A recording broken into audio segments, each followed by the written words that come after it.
Hello students, today we are going to sort out the problem number 25. Okay, see the question. The following information is given: current ratio 2.5, liquid ratio 1.5, stock turnover ratio. It is based on the cost of sales divided by closing stock. Cost of sales anta ಹೇಳಿದ್ರೆ it is nothing but cost of goods sold. Okay, formula ಇರೋದೇನು stock turnover ರೇಷಿಯೋದು cost of goods sold divided by average stock ಅಂತ ಹೇಳಿರ್ತಾರೆ ಅಲ್ವಾ, ಅದೇ ಅಲ್ವಾ ಇರೋದು formula.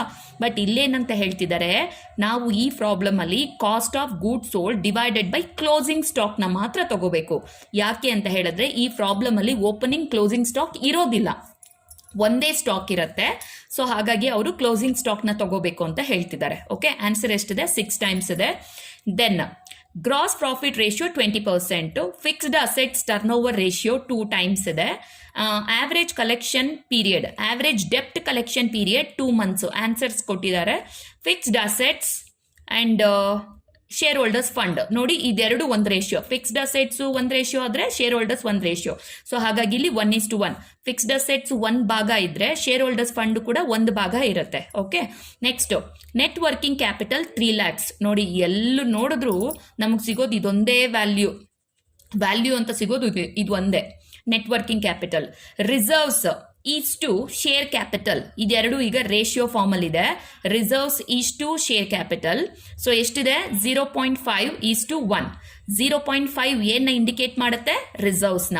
1 ಏನ್ನ ಇಂಡಿಕೇಟ್ ಮಾಡುತ್ತೆ? ಶೇರ್ ಕ್ಯಾಪಿಟಲ್ನ. ಅಂದ್ರೆ ಅದ್ರ ಭಾಗ ಇಷ್ಟಿದೆ ಅಂತ ಹೇಳ್ತಿದ್ದಾರೆ. Okay, next draw balance sheet from the above information. ನೋಡಿ, ಕೊಟ್ಟಿರೋ ಈ ಇನ್ಫಾರ್ಮೇಶನ್ ಇಂದ ಈಗ ನಾವು ಒಂದು ಬ್ಯಾಲೆನ್ಸ್ ಶೀಟ್ ನ ಟ್ಯಾಲಿ ಮಾಡಬೇಕು. ಬ್ಯಾಲೆನ್ಸ್ ಶೀಟ್ ನಾವೇ ಪ್ರಿಪೇರ್ ಮಾಡಿ ಏನೆಲ್ಲ ಐಟಮ್ಸ್ ಬರುತ್ತೆ ಅದನ್ನ ನಾವೇ ಕ್ಯಾಲ್ಕುಲೇಟ್ ಮಾಡಿ ಬ್ಯಾಲೆನ್ಸ್ ಶೀಟ್ ನ ಟ್ಯಾಲಿ ಮಾಡಬೇಕು. This is what our task. Okay, ಇದು ಕ್ವೆಶನ್ ಪೇಪರ್ ಪ್ರಾಬ್ಲಮ್, ತುಂಬಾ ಇಂಪಾರ್ಟೆಂಟ್ ಪ್ರಾಬ್ಲಮ್. ವ್ಯಾಲ್ಯೂಸ್ ವೇರಿ ಇರ್ಬೋದು, ಬಟ್ ನಿಮಗೆ ಕ್ವೆಶನ್ ಎಕ್ಸಾಮಲ್ಲಿ ಬರೋ ಕ್ವೆಶನ್ ಪ್ಯಾಟರ್ನ್ ಇದೇ ರೀತಿ ಇರುತ್ತೆ. ಓಕೆನಾ? ಸೊ ಈಗ ಪ್ರಾಬ್ಲಮ್ ಮಾಡೋದಕ್ಕೆ ಸ್ಟಾರ್ಟ್ ಮಾಡೋಣ. ಈಗ ಹಾಗಾದ್ರೆ ಪ್ರಾಬ್ಲಮ್ನ ಎಲ್ಲಿಂದ ಸ್ಟಾರ್ಟ್ ಮಾಡೋಣ? ನಾವು ಸ್ಟಾರ್ಟ್ ಮಾಡೋಂಗಿದ್ರೆ ಇಲ್ಲಿಂದನೇ ಮಾಡಬೇಕು. ಯಾಕೆ? ಬೇರೆದರದೆಲ್ಲ ಆನ್ಸರ್ಸ್ ಕೊಟ್ಟಿದ್ದಾನೆ, ಎಲ್ಲ ರೇಷಿಯೋಸು ಟೈಮ್ಸು ಕೊಟ್ಟಿದ್ದಾನೆ, ಬಟ್ ನೆಟ್ ವರ್ಕಿಂಗ್ ಕ್ಯಾಪಿಟಲ್ ಮಾತ್ರ ಅಮೌಂಟ್ ಇದೆ. So we should start our calculation with the working capital of ₹3 lakhs. Okay, shall we start?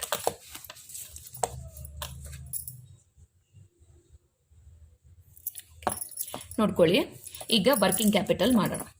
Working capital is equal to, working capital ಅಂದ್ರೇನು? Current assets minus current liability. ಕರೆಕ್ಟಾ? So working capital, this is the difference between current assets minus current liability. Question ನೋಡ್ಕೊಳ್ಳಿ, current assets and liability ಬಗ್ಗೆ ಏನೂ informations ಇಲ್ಲ, but ನಮ್ಮ ಹತ್ರ current ratio informations ಇದೆ. ಏನಿದೆ? ಕರೆಂಟ್ ರೇಷಿಯೋ 2.5 ಅಂತ ಇದೆ. 2.5 ಅಂತ ಹೇಳಿದ್ರೆ what is the full answer? ನಾವೇನೋ ಒಂದು ಅಸಂಪ್ಷನ್ ಮಾಡ್ಕೋಬೇಕಲ್ಲ. ಏನದು?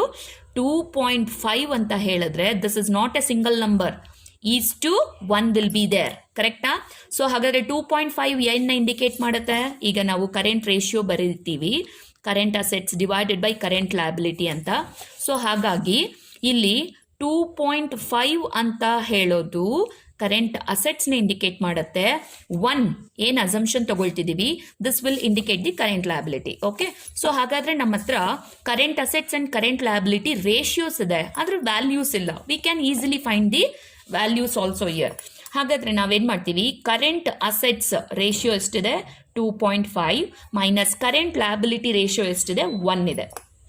ಸೊ 2.5 ಅಲ್ಲಿ 1 ಹೋದ್ರೆ ರಿಮೈನಿಂಗ್ ಎಷ್ಟು? 1.5. Okay, so out of 3 values, out of 3 ratios, any 1 ratio value ಖಂಡಿತ ಇರುತ್ತೆ ಕ್ವೆಶನ್ ಅಲ್ಲಿ. That is what working capital. Okay, so 1.5ಗೆ 3 lakhs ಆದಾಗ how much for 2.5, how much for 1? Calculation ಮಾಡೋಣ ಈಗ. So 1.5 is equal to 3 lakhs means how much for 2.5 and how much for 1? Cross multiplication ಮಾಡ್ತೀವಿ. Okay, 2.5 into 3 lakhs divided by 1.5 ಮಾಡಿದಾಗ ನಮ್ಗೆ ಎಷ್ಟು ಬರುತ್ತೆ? 1.5 ಮಾಡಿದಾಗ ನಮಗೆ it will come 2 lakhs. Okay, sorry 5 lakhs ಬರುತ್ತೆ. ಸಿ ಕ್ಯಾಲ್ಕುಲೇಷನ್ನು 2.5 into 3 lakhs divided by 1.5. See answer ಕಾಣಿಸ್ತಿದೆಯಾ? 5 lakhs. ಸೊ ಹಾಗಾದರೆ 1ಗೆ ಎಷ್ಟು ಬರುತ್ತೆ ಅಂತ ಹೇಳಿದ್ರೆ ಮತ್ತೆ cross multiplication 1 into 3 lakhs divided by 1.5 ಮಾಡಿದಾಗ the answer will come 2 lakhs. Okay, ಈಗ ವೆರಿಫೈ ಮಾಡ್ಕೊಳ್ಳೋಣ ಕರೆಕ್ಟಾ ತಪ್ಪಂತ. 2.5ಗೆ ಎಷ್ಟು ಬಂತು ನಮ್ಮ ಆನ್ಸರ್? 5 lakhs. ಸೊ ಹಾಗಾದರೆ ಕರೆಂಟ್ ಅಸೆಟ್ಸ್ 5 lakhs, 1ಗೆ ಎಷ್ಟು ಬಂದಿದೆ? 2 lakhs ಬಂದಿದೆ. ಓಕೆನಾ? ಸೊ ಸಿ ನಾವು 5 lakhsಲ್ಲಿ 2 lakhs ಹೋದರೆ ವರ್ಕಿಂಗ್ ಕ್ಯಾಪಿಟಲ್ ಎಷ್ಟು? 3 lakhs. Current assets minus current liability, the working capital will be 3 lakhs. So ಹಾಗಾದರೆ ನಮಗೆ ಏನೇನು ಆನ್ಸರ್ ಸಿಕ್ಕಿದೆ ಅದನ್ನು ನೀಟಾಗಿ ಬರ್ಕೊಂಡು ಬಿಡೋಣ. ನಮಗೆ ಕರೆಂಟ್ ಅಸೆಟ್ಸ್ ಸಿಕ್ಕಿದೆ, current liability. So current assets is equal to 5 lakhs.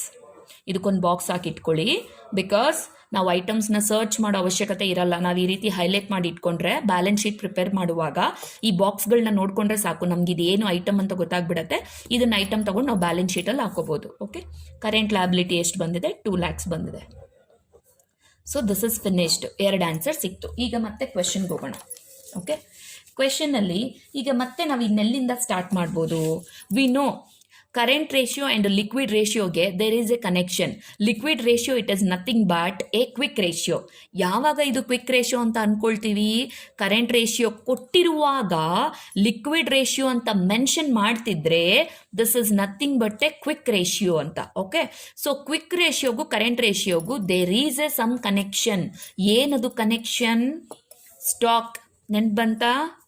Stock ಅಂದರೆ ಏನು? ಯಾವಾಗಲೂ stock it is the difference between current assets minus quick assets. ಅರ್ಥ ಆಗ್ತಿದೆಯಾ? ಸ್ಟಾಕ್ ಅಂತ ಹೇಳಿದ್ರೆ current assets minus quick assets. ನಾವೊಂದು ಫಾರ್ಮುಲಾ ಬರೀತಿದ್ವಿ, ನೆನಪಿದೆಯಾ? ಕ್ವಿಕ್ ಅಸೆಟ್ಸ್ ಬೇಕು ಅಂದರೆ ಏನು ಮಾಡಬೇಕು?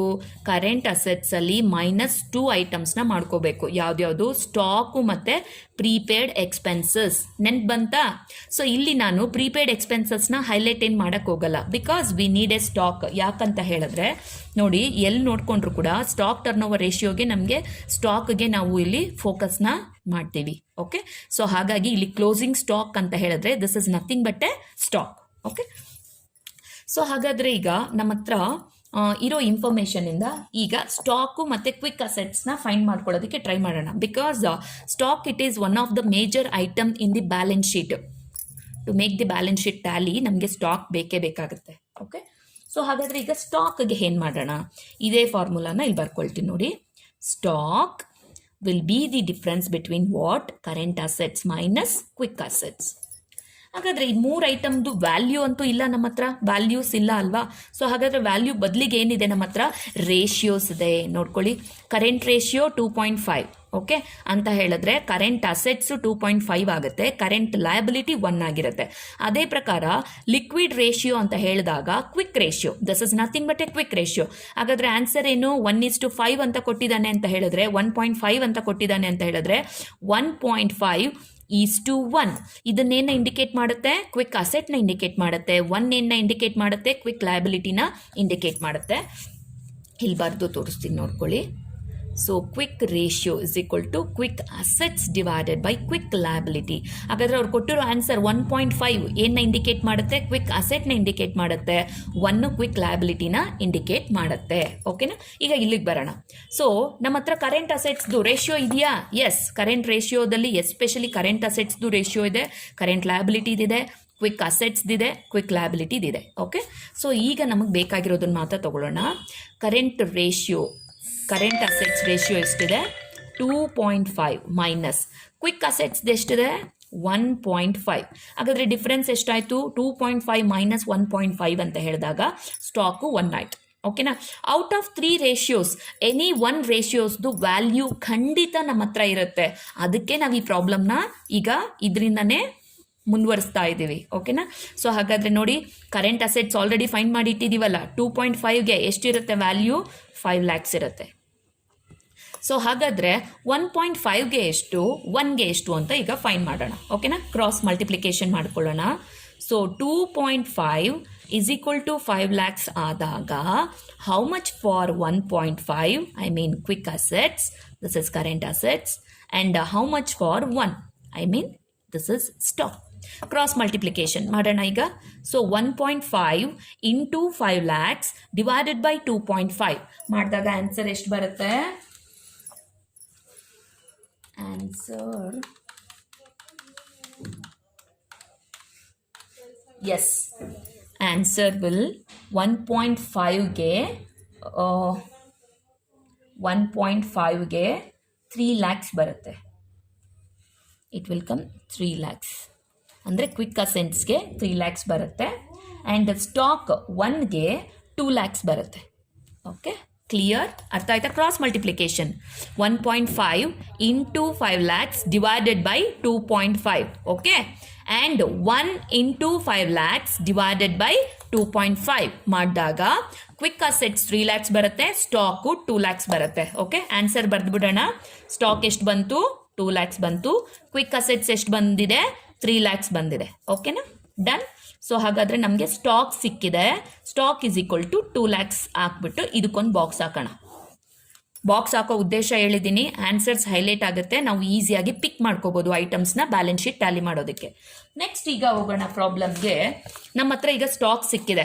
ಹಾಗಾದರೆ ಇದು ಸಾರ್ಟ್ ಔಟ್ ಆಯಿತು, ಇದು ಸಾರ್ಟ್ ಔಟ್ ಆಯಿತು. ಯಾವುದನ್ನು ಮಾಡ್ಬೋದು ನಾವೀಗ? ಸ್ಟಾಕ್ ಟರ್ನ್ ಓವರ್ ರೇಷಿಯೋನ ಮಾಡ್ಬೋದು. ಏನೇನು ತಗೋಬೇಕು? ಕಾಸ್ಟ್ ಆಫ್ ಸೇಲ್ಸ್ ಅಂತ ಹೇಳಿದ್ರೆ cost of goods sold divided by closing stock ಅಂತ ಹೇಳಿದ್ರೆ it is nothing but a stock. ನಮಗೀಗ ಸಿಕ್ಕಿದೆಯಲ್ಲ, ಇದನ್ನೇ ತಗೋಬೋದು. ಆನ್ಸರ್ ಎಷ್ಟು ಕೊಟ್ಟಿದ್ದಾನೆ? 6 times ಕೊಟ್ಟಿದ್ದಾನೆ. ಓಕೆ, ಸ್ಟಾಕ್ ಟರ್ನ್ ಓವರ್ ರೇಷಿಯೋನ ಬರ್ಕೊಳ್ಳೋಣ. Stock turnover ratio. Stock T means turnover ratio. Okay, formula cost of goods sold divided by average stock. ಆದರೆ ಈ ಪ್ರಾಬ್ಲಮ್ ಅಲ್ಲಿ ನಾವು ಯಾವುದನ್ನು ತಗೋಬೇಕು? Closing stock. ಅರ್ಥ ಆಗ್ತಿದೆಯಾ? Closing stock. ಕ್ಲೋಸಿಂಗ್ ಸ್ಟಾಕ್ ಅಂದ್ರೆ ಏನು? This is nothing but a stock. Okay, ಎಷ್ಟಿದೆ answer? Stock turnover ratio answer is 6 times. So 6 is equal to cost of goods sold ನಮ್ಮ ಹತ್ರ ಇಲ್ಲ, ಅದೇ closing stock. I mean stock ಇದೆಯಲ್ಲ, ಸ್ಟಾಕ್ನ ಡೈರೆಕ್ಟಾಗಿ ಬರ್ಕೊಳ್ಳಿ 2 lakhs ಅಂತ. ಓಕೆ, ಸೊ ಹಾಗಾದರೆ ಕಾಸ್ಟ್ ಆಫ್ ಗೂಡ್ಸ್ ಸೋಲ್ಡ್ ಎಷ್ಟು ಬರುತ್ತೆ? ಮಾಡಿ ಕ್ರಾಸ್ ಮಲ್ಟಿಪ್ಲಿಕೇಶನ್. ಏನೂ ಇಲ್ಲ sir, just simple. Cost of goods sold is equal to ಇದೆರಡರನ್ನ ಮಲ್ಟಿಪ್ಲಿಕೇಶನ್ ಮಾಡಿ. 2 lakhs into 6 means 2 lakhs into 6 means the cost of goods sold will be 12 lakhs. 12 lakhs ನೋಡಿ, 2 lakhs into 6 ಮಾಡಿದ್ರೆ ನಮಗೆ ಕಾಸ್ಟ್ ಆಫ್ ಗುಡ್ಸ್ ಸೋಲ್ಡ್ ಸಿಕ್ತು, 12 lakhs ಸಿಕ್ತು. ಹಾಗಾದ್ರೆ next ಏನು ಮಾಡ್ಬೋದು? Next gross profit. ಇಲ್ಲೆಲ್ಲೋ ಕನೆಕ್ಷನ್ ಇದೆ ಅಲ್ವಾ? ನಮ್ಗೆ ಇವಾಗ ಸಿಕ್ಕಿದ್ದು cost of goods sold, next ಇರೋದು ಗ್ರಾಸ್ ಪ್ರಾಫಿಟ್ಟು. ಸೊ ಹಾಗಾದರೆ ಗೊತ್ತಾಯಿತು ಅಂತ ಅಂದ್ಕೊಳ್ತೀನಿ. ಯಾವುದದು? Sales is equal to cost of goods sold plus GP. ನೆನ್ ಬಂತಾ? So always sales will be equal to what? Always sales will be equal to 100%. ಹಾಗಾದರೆ GPದು ratio ಏನು ಕೊಟ್ಟಿದ್ದಾನೆ? GP ರೇಷಿಯೋ ನೋಡಿ 20 ಇದೆ. ಸೊ GP 20% ಆದರೆ ಕಾಸ್ಟ್ ಆಫ್ ಗುಡ್ಸ್ ಸೋಲ್ಡ್ ಎಷ್ಟು? 100ಅಲ್ಲಿ 20% GP ಇದೆಯಂತೆ. ಹಾಗಾದರೆ ಉಳಿದಿರೋದು ಏನಾಗಿರುತ್ತೆ? ಕಾಸ್ಟ್ ಆಫ್ ಗುಡ್ಸ್ ಸೋಲ್ಡ್ ಆಗಿರುತ್ತೆ. Okay, out of 3 percentages any 1% ಖಂಡಿತ ನಮ್ಮ ಹತ್ರ ಇರುತ್ತೆ. ಇದೆಯಾ? Yes. Cost of goods sold ಎಷ್ಟು? 12 lakhs. ಓಕೆ, 12 lakhs ನಮ್ಮ ಹತ್ರ ಇದೆ. 80%ಗೆ ಆನ್ಸರ್ ನಮ್ಮ ಹತ್ರ ಇದೆ. ಹಾಗಾದರೆ 20%ಗೆ ಎಷ್ಟು? 100%ಗೆ ಎಷ್ಟು? ಕ್ರಾಸ್ ಮಲ್ಟಿಪ್ಲಿಕೇಶನ್ ನೆನಪಿದೆ ಅಂತ ಅಂದ್ಕೊಳ್ತೀನಿ ಹೇಗೆ ಮಾಡಬೇಕು ಅಂತ. 80% is equal to 12 lakhs means how much for 20%, how much for 100%. Cross multiplication. 20 into 12 lakhs divided by 80. 20 into 12 lakhs divided by 80 ಮಾಡಿದಾಗ ನಮ್ಗೆ ಎಷ್ಟು ಬರುತ್ತೆ? 3 lakhs ಬರುತ್ತೆ. ಅದೇ ಮತ್ತೆ ಕ್ರಾಸ್ ಈಗ ಇದೆರಡರನ್ನ ಮಾಡಿದ್ವಿ ಅಲ್ಲ, ಈಗ ಇದೆರಡರನ್ನ ಕ್ರಾಸ್ ಮಲ್ಟಿಪ್ಲಿಕೇಶನ್ ಡಿವಿಷನ್ ಮಾಡಿದಾಗ 100 into 12 lakhs divided by 80 ಮಾಡಿದಾಗ the answer will come 15 lakhs. 15 lakhs. Okay, so 100 ಅಂದರೆ ಏನು? 100 it is nothing but sales. Sales is how much? 15 lakhs. And GP is how much? 3 lakhs. Clear? So ನಮ್ಗೆ ಏನೇನು ಸಿಕ್ತು? Sales ಸಿಕ್ಕಿದೆ. ಇದೇನು ಅವಶ್ಯಕತೆ ಇಲ್ಲ, ಬ್ಯಾಲೆನ್ಸ್ ಶೀಟಲ್ಲಿ ನಾವು ಸೇಲ್ಸ್ ತೋರಿಸಲ್ಲ, ಜಸ್ಟ್ ಇದನ್ನು ಇಲ್ಲಿ ಬರೆದು ಬಾಕ್ಸ್ ಹಾಕಿ ಇಟ್ಕೊಂಡಿರೋಣ ನಾವು ಏನೇನು ಆನ್ಸರ್ಸ್ ನಮಗೆ ಸಿಗ್ತಾ ಇದೆ ಅಂತ. Okay, cost of goods sold ಸಿಕ್ಕಿದೆ, ಸೇಲ್ಸ್ ಸಿಕ್ಕಿದೆ. ದ ನೆಕ್ಸ್ಟ್ ಒನ್ GPನೂ ಸಿಕ್ಕಿದೆ. GP ಎಷ್ಟಿದೆ? 3 lakhs ಇದೆ. GP is 3 lakhs. Clear? Okay, next ಈಗ ನೋಡ್ಕೊಳ್ಳೋಣ. The next problem is gross profit ಆಯ್ತಲ್ವಾ. Fixed assets turnover ratio 2 times. Fixed assets turnover ratio formula ನೆನಪಿದೆಯಾ? Formula fixed assets turnover ratio. Formula is cost of goods sold divided by net fixed assets. Cost of goods sold divided by net fixed assets.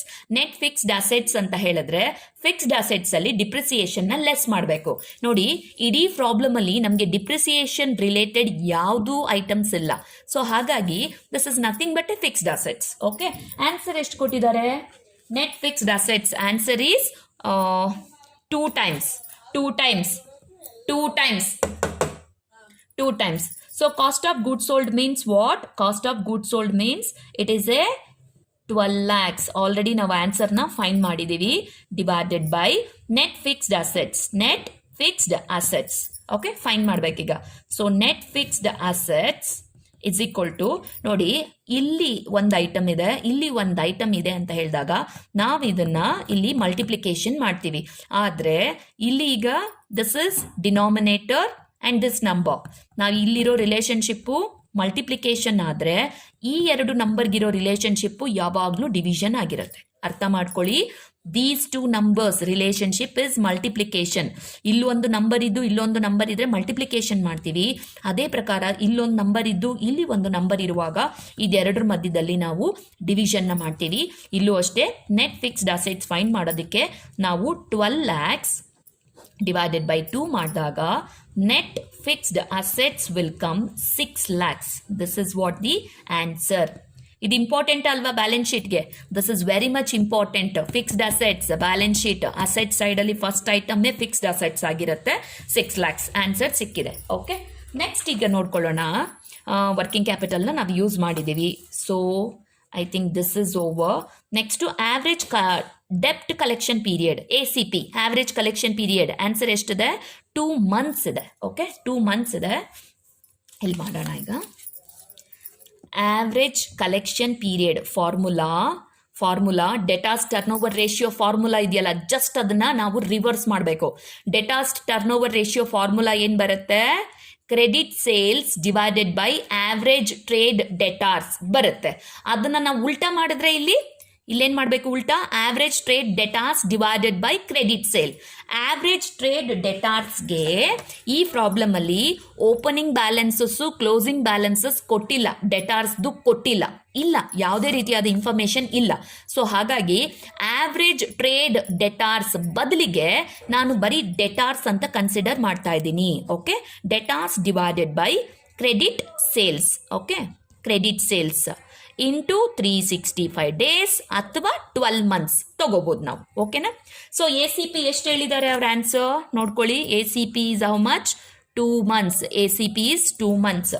So 2 is equal to ಡೆಟಾರ್ಸ್ ನಮಗೆ ಗೊತ್ತಿಲ್ಲ divided by credit sales ಅಂತ ಹೇಳಿದಾಗ ಈ ಪ್ರಾಬ್ಲಮಲ್ಲಿ ಯಾವುದೇ ರೀತಿಯಾದ cash sales ಬಗ್ಗೆ ಆಗಲಿ ನಮ್ಗೆ ಇನ್ಫಾರ್ಮೇಷನ್ ಇಲ್ಲ.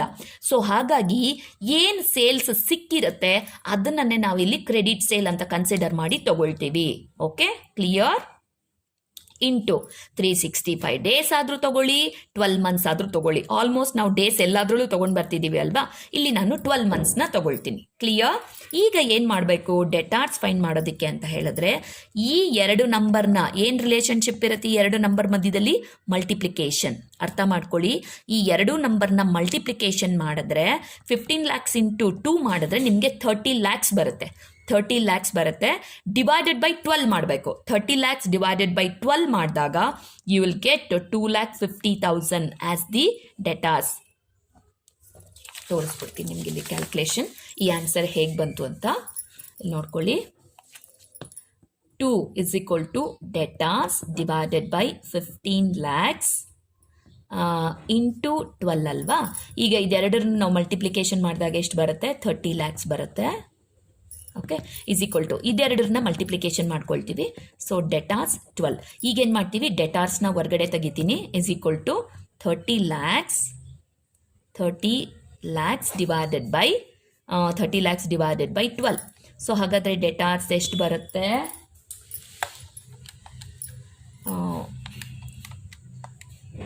30 30 lakhs divided by 12 ನೋಡಿ 2,50,000 2,50,000. ಡೆಟಾರ್ಸ್ ಬೇಕಾ ಬೇಡವಾ ಬ್ಯಾಲೆನ್ಸ್ ಶೀಟ್ಗೆ? ಎಸ್, ವಿ ನೀಡ್ ಇಟ್, ಬೇಕೇ ಬೇಕು, ಇಲ್ದರೆ ಬ್ಯಾಲೆನ್ಸ್ ಶೀಟ್ ಟ್ಯಾಲಿನೇ ಆಗಲ್ಲ. ಓಕೆ, ಈಗ ನೋಡೋಣ next. So average collection period ಆಯಿತು, ನಮಗೆ ಡೆಟಾರ್ಸ್ ಸಿಕ್ಕಿದೆ, ಬ್ಯಾಲೆನ್ಸ್ ಶೀಟ್ಗೆ ಬೇಕಾಗಿರುವ ಐಟಮ್ಮು. ನೆಕ್ಸ್ಟ್ ಈಗ fixed assets to share holders fund 1:1. Fixed assets to share holders fund. Fixed assets will be equal to share holders fund. ಯಾಕೆ ಹೇಳ್ತಿದ್ದೀನಿ ನಾನು ಈಕ್ವಲ್ ಅಂತ ಹೇಳಿದ್ರೆ, ಫಿಕ್ಸ್ಡ್ ಅಸೆಟ್ಸ್ ಎಷ್ಟಿರುತ್ತೋ ಶೇರ್ ಹೋಲ್ಡರ್ಸ್ ಫಂಡು ಅಷ್ಟೇ ಇದೆ. ಯಾಕಂದರೆ ಇದು 1:1 ನೋಡಿ, 1:1, 1:1. ಇದು 1 ಆದರೆ ಇದೂ 1. ಹಾಗಾದರೆ ಫಿಕ್ಸ್ಡ್ ಅಸೆಟ್ಸ್ ನಾವು ಫೈನ್ ಮಾಡಿ ಇಟ್ಟಿದ್ದೀವಲ್ಲ ನೋಡಿ ಇಲ್ಲಿ. ನೆಟ್ ಫಿಕ್ಸ್ಡ್ ಅಸೆಟ್ಸ್ ಎಷ್ಟಿದೆ? 6 lakhs. ಸೊ ಹಾಗಾದರೆ ಇದು 6 lakhs ಅಂತ ಹೇಳಿದ್ರೆ ಈಸ್ಟು ಶೇರ್ ಹೋಲ್ಡರ್ಸ್ ಫಂಡ್ ಎಷ್ಟಿರುತ್ತೆ? ಇದು 1 ಆದರೆ ಇದು 1, ಇದು 6 lakhs ಆದರೆ ಇದು ಕೂಡ 6 lakhs ಆಗಿರುತ್ತೆ. Clear? Okay, clear. So share holders fund ಎಷ್ಟು? 6 lakhs. ಇದಕ್ಕೊಂದು ಬಾಕ್ಸ್ ಹಾಕಿಟ್ಟಿರ್ರಿ. ಶೇರ್ ಹೋಲ್ಡರ್ಸ್ ಫಂಡ್ ತುಂಬ ಇಂಪಾರ್ಟೆಂಟು ಬ್ಯಾಲೆನ್ಸ್ ಶೀಟ್ ಟ್ಯಾಲಿ ಮಾಡೋದಕ್ಕೆ. ನೆಕ್ಸ್ಟ್ ನೋಡ್ಕೊಳ್ಳೋಣ ಕ್ವೆಶನಲ್ಲಿ. ರಿಸರ್ವ್ಸ್ ಎಷ್ಟಿದೆ? ರಿಸರ್ವ್ಸ್ ಈಸ್ಟು ಶೇರ್ ಕ್ಯಾಪಿಟಲ್, ಅವರ ಇಬ್ಬರ ಈ 2 ಐಟಮ್ಗಳ ರೇಷಿಯೋ ಎಷ್ಟಿದೆ? 0.5 ಅಂತ ಹೇಳಿದ್ರೆ ರಿಸರ್ವ್, 1 ಅಂತ ಹೇಳಿದ್ರೆ ಶೇರ್ ಕ್ಯಾಪಿಟಲ್. ಅದನ್ನ ಈಗ ಬರ್ಕೊಳ್ಳೋಣ ಇಲ್ಲಿ. Reserves is equal to share holders fund. Reserves ಎಷ್ಟಿದೆ? 0.5 ಈಸ್ಟು ಶೇರ್ ಹೋಲ್ಡರ್ಸ್ ಫಂಡ್ ಎಷ್ಟಿದೆ? 1. ಈಗ ಈ 2 ರೇಷಿಯೋದಲ್ಲಿ ಒಂದು ರೇಷಿಯೋದು ವ್ಯಾಲ್ಯೂ ನಮ್ಮ ಹತ್ರ ಇದೆ ನೋಡಿ. ಶೇರ್ ಹೋಲ್ಡರ್ಸ್ ಫಂಡ್ ಇದು 6 lakhs ಇದೆ. ಈಗ 1ನಲ್ಲಿ ಅರ್ಧ ಭಾಗ ಅಂದರೆ 0.5. 1 6 lakhs ಆದರೆ 0.5 ಎಷ್ಟಾಗುತ್ತೆ? ನಮಗೇನು ಕ್ಯಾಲ್ಕುಲೇಷನ್ನೇ ಬೇಕಾಗಿಲ್ಲ, ಕ್ಯಾಲ್ಕುಲೇಟರೇ ನಾವು ಹಾಗೆ ಬಾಯಲ್ಲೇ ಮಾಡ್ಬೋದು. 3 lakhs ಬರುತ್ತೆ. ಓಕೆ, 1ಗೆ 6 lakhs ಆದರೆ 0.5ಗೆ 3 lakhs. ಸೊ ಹಾಗಾದರೆ ರಿಸರ್ವ್ಸ್ ಎಷ್ಟು? Reserves will be 3 lakhs. Clear? Reserves ತುಂಬ ಇಂಪಾರ್ಟೆಂಟ್ ಬ್ಯಾಲೆನ್ಸ್ ಶೀಟ್ ಟ್ಯಾಲಿ ಮಾಡೋದಕ್ಕೆ. ಓಕೆ, ನೆಕ್ಸ್ಟ್ ನೋಡ್ಕೊಳ್ಳೋಣ ಈಗ. ಸೊ ಇಲ್ಲಿಗೆ ಮುಗೀತು. Drop A balance sheet from the above information. ಈಗ ಸಿಕ್ಕಿರೋ ಐಟಮ್ಸ್ ಎಲ್ಲ ಸೇರಿಸಿ ಈಗ ನಾವು ಬ್ಯಾಲೆನ್ಸ್ ಶೀಟ್ನ ಮಾಡೋಣ.